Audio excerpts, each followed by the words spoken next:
नमस्कार. समृद्धीच रेसिपी मराठीमध्ये तुम्हा सर्वांचे मनापासून खूप खूप स्वागत आहे. तर आज आपण पाहणार आहोत अतिशय साध्या सोप्या पद्धतीने खमंग आणि चवदार अशी बटाट्याची चटणी. ही बटाट्याची चटणी बनवायला अतिशय सोपी आहे. जशी आपण मुळ्याची चटणी बनवतात तशाच पद्धतीने आज आपण बटाट्याची खमंग आणि चवदार अशी ही चटणी बनवणार आहोत. तुम्हाला जर बटाट्याची भाजी आवडत नसेल तर एक वेळेस बटाट्याची चटणी अशा पद्धतीने बनवून पहा. तुम्ही खूप आवडीनं खाताल आणि घरातले सुद्धा खूप आवडीनं खातील आणि तारीफ केल्याशिवाय राहणार नाहीत. इतकी ही भन्नाट चवीची बटाट्याची चटणी लागते. तर मग वेळ कशाला घालवता, चला तर मग रेसिपीला सुरुवात करूया. अतिशय साधी सोपी रेसिपी आहे. ही बटाट्याची चटणी तुम्ही चपातीसोबत, भाकरीसोबत किंवा भातासोबतही खाऊ शकता. चला तर मग रेसिपीला सुरुवात करूया. तर बटाट्याची चटणी बनवण्यासाठी इथे मी 2 बटाटे घेतलेले आहेत. ही बटाट्याची चटणी बनवायला खूप सोपी आहे, त्यामुळे तुम्हाला नक्कीच आवडेल. मग अशा पद्धतीने बटाट्याचे आपल्याला साल काढून घ्यायचे आहेत. पूर्णपणे दोन्ही बटाट्याचे मी इथे साल काढून घेणार आहे.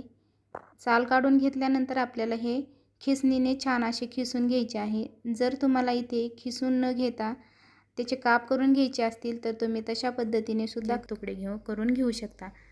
तर अशा पद्धतीने आता इथे मी खिसणीने खिसून घेतलेला आहे. हा खीस आपण 2 ते 3 पाण्यानं स्वच्छ असा धुवून चाळणीवरती पाणी निपतं ठेवायचं आहे. एकदम ही चटणी खूप छान टेस्टी लागते. तर आता इथे मी 2 कांदे घेतलेले आहेत. कांदे आपल्याला बारीक असे कट करून घ्यायचे आहेत. तर इथे 2 बटाटे घेतल्यामुळे मी कांदेसुद्धा 2च वापरणार आहे. कांद्यामुळे चटणी खूप टेस्टी आणि चवदार लागते.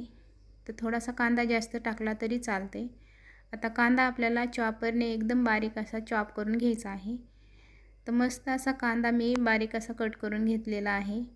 तुम्हाला जर इथे उभा कांदा कट करून टाकायचा असेल तर तशा पद्धतीने सुद्धा कांदा टाकू शकता.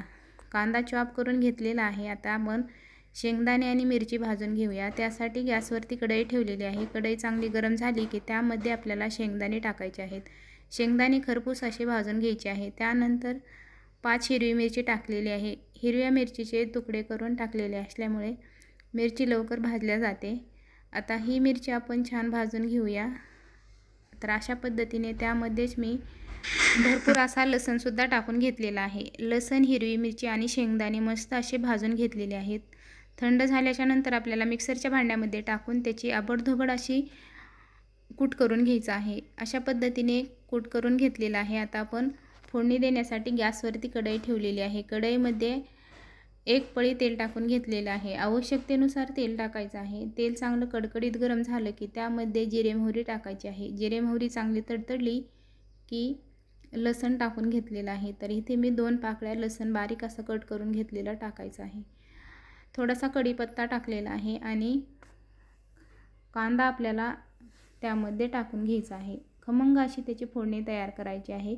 कांदा चांगला सोनेरी रंगावरती मस्त असा परतून घ्यायचा आहे.